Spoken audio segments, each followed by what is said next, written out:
What's up? My name is Mike Thornton. I'm 27 years old. I'm from North Carolina, and Jesus changed my life. Growing up, I grew up in a Christian home. Pretty much knew the difference between right and wrong. When I turned 15, my life started to change. I started hanging out with some friends. I loved playing sports. And I started hanging out with some guys that played sports, but that didn't grow up the way I grew up. We were sitting on the front porch, and my friend took out a joint. And he lit up the joint, and he smoked it, and he said, "You want to get high?" I knew not to do this. I knew this was wrong. I had been taught this my whole life from my mother and father. However, the peer pressure and the acceptance, I wanted to be accepted so bad, I couldn't say no. So I gave in and I got high, and I began to smoke weed and marijuana. But it wasn't enough. It led to other things like cocaine. And after cocaine, I started using crystal meth. And then after crystal meth, I began to use ecstasy, Percocets and Xanax, all kinds of prescription pills. I began to dabble in all these drugs. However, I found my true love, which was crack cocaine, and crack cocaine became my drug of choice. I was truly lost. I had no sense of direction. I had no sense of purpose. My whole life was fueled by doing drugs and drinking and partying. I really wanted a change in my life because I knew everything was falling apart. I thought by joining the military, it would be the most honorable thing to do, was to get out of the environment that I was in. You see, I was in this town that was surrounded by all my old friends and all my old buddies. In my mind, if I could get in the military and go abroad elsewhere, then I can start my life over. I can rebuild my life. When the orders came out, I was stationed at Jacksonville, North Carolina for 4 years, which was my very hometown, the town that I was trying to escape. I was around my old friends, and cocaine came back into the picture. In the Marine Corps, I had crossed this line. You got to understand something. I was the local boy. I knew where all the drugs were. I knew where I could get stuff for other Marines. So I'd set up a little drug ring, and I'd sell heroin, crack, crystal meth, ecstasy to other Marines, take that money and supply my own habit. And in the result, I would have other Marines that would take urinalysis tests for me so I wouldn't get caught. Then one night, my drill instructor gave me a surprise urinalysis test. They took me into custody right then. My first sergeant pretty much said after he'd read the rights, he looked at me and he said, "Thornton, I don't know how you're alive today." He said, "We have found so much cocaine in your system, you should be clinically dead." At that time, they apprehended me and they took me into the mental asylum on Camp Lejeune because they thought I was suicidal, that I had so much in my system that I was trying to kill myself. After 3 weeks, I played the game. I told the doctors what they wanted to hear because I wasn't done yet. I wanted to go deeper. Even to the last day before I got out of the mental institution, I was making a phone call to my dope man to organize another drop to get more drugs. One night out of the ordinary, I had snuck out of the base. I had got in my car and I left the base and I went into the town. I was going to this crack house to get my usual order. I had crack cocaine in my hand. I was high as a kite. I went to knock on the door, and when I did, all I heard was, "Get on the ground, get on the ground, get on the ground." Agents had come out of the bushes. The house was being surveillanced by DEA, by drug enforcement, law enforcement all over the place. They took me into custody, battered down the door, and took about 7 of us to jail that night in a drug raid. You gotta understand something. I wasn't supposed to leave my room in the base, but here I am at 4:30 in the morning across town in the Marine Corps uniform, strung out on crack cocaine, caught in a drug raid. My first sergeant and my colonel of my battalion knew the situation that I was in. They knew how bad I was in drugs. But you see, I was a hard worker in the Marine Corps, and I did well at my job. They knew this.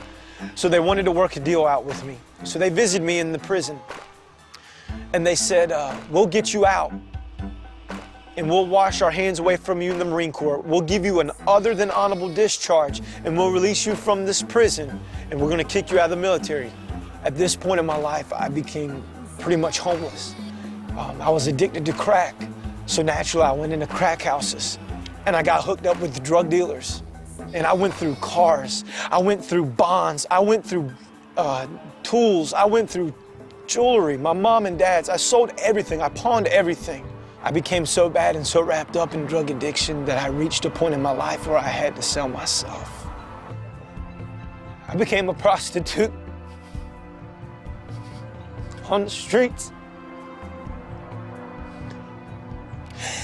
And I began to engage in homosexuality with other men so that I could get high, so that I could keep doing drugs, because this is how bad the addiction was. I couldn't stop. I knew it was wrong, but I couldn't stop.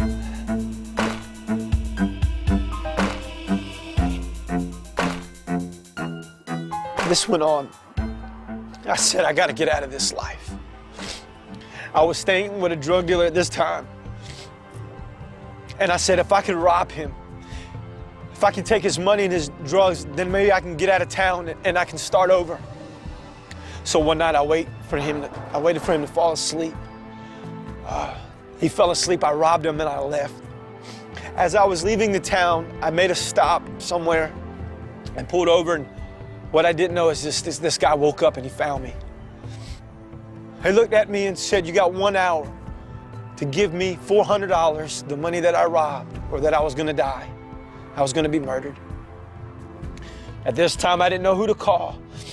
You gotta understand, I totally did everybody wrong in my life, from my family to my friends. I robbed them. I was a horrible man. I did so much wrong to everybody. Who was gonna help me in this time?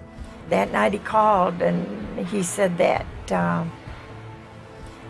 he needed money because the crack dealer was going to kill him. And I think that was the point. I said, well, let him do it.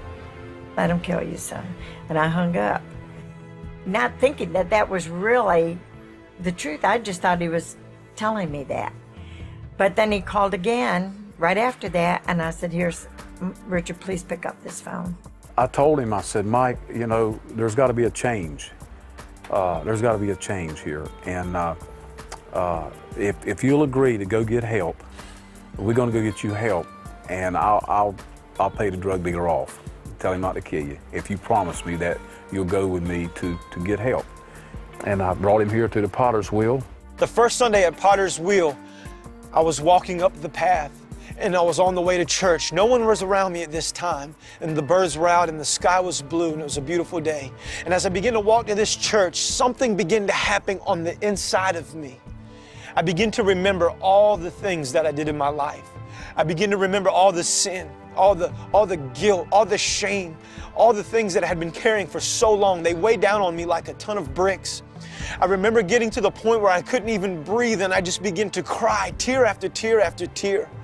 It was at that moment that I looked up to heaven and I said, God, if you are real, I want you to answer me. I want you to fix my life. I want you in my life. If you are real, save me right here and right now. And in a moment, my life began to change because something happened. I felt for the first time that I wasn't alone. And I heard 3 little words whispered into my heart that were so loud. And these words said, I love you. I had been waiting a long time to hear those words. I searched for love through alcohol, through addiction, through sex, through pornography, through all kinds of relationships, through alcoholism, and I never found it until this day when I surrendered my heart to this man named Jesus. That love filled my heart and it transformed me. It says in John 15:16, the words of Jesus say, you did not choose me, but I chose you, that you may bear fruit and that your fruit may be plentiful. If Jesus changed my life, He can change yours.